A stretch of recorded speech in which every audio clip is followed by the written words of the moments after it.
আজকে ধোকা বানিয়ে দেখাবো, সেই জন্য প্যাকেটে যে ধোকার পেস্টটা পাওয়া যায় সেটা নিয়ে নিয়েছি। ওর মধ্যে তো সব দেওয়াই থাকে। স্বাদ মতো লবণ আর চিনি দিয়ে নিলাম, দিয়ে 1 থেকে 1.5 কাপ মতো জল দিয়ে মিশ্রণটিকে ভালো করে মিশিয়ে নিতে হবে। মিশিয়ে 20-25 মিনিট রাখার পর কড়াইতে তেল দিয়ে মিশ্রণটিকে দিয়ে দিতে হবে। মিশ্রণটিকে ততক্ষণ অবধি নাড়তে হবে যতক্ষণ না ওটা কড়াইয়ের গায়ে লেগে আসছে। এবার হয়ে গেলে থালার মধ্যে ভালো করে তেল দিয়ে মিশ্রণটিকে হাতের সাহায্যে চেপে চেপে নিতে হবে। তারপরে একটা ধারালো কিছু দিয়ে ছুরি বা আপনার হাতা খুন্তির পেছন দিয়েও কাটতে পারেন, কেটে বরফির মতো সাইজ করে এগুলো এক একটা তৈরি করে নিতে হবে। দেখুন কি সুন্দর বরফির মতো হয়েছে। এইবার হয়ে গেলে এগুলোকে ভেজে নিতে হবে।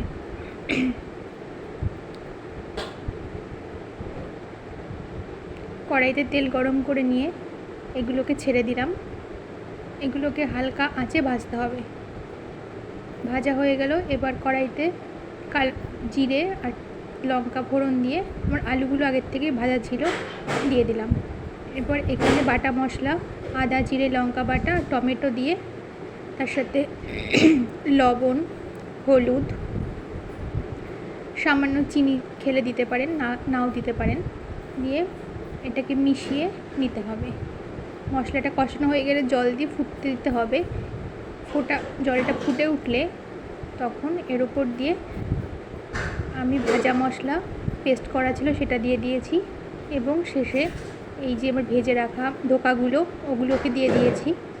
নামানোর আগে 1 চামচ ঘি দিয়ে নামিয়ে পরিবেশন করবেন। এই দেখুন আমার তরকারি রেডি হয়ে গেছে।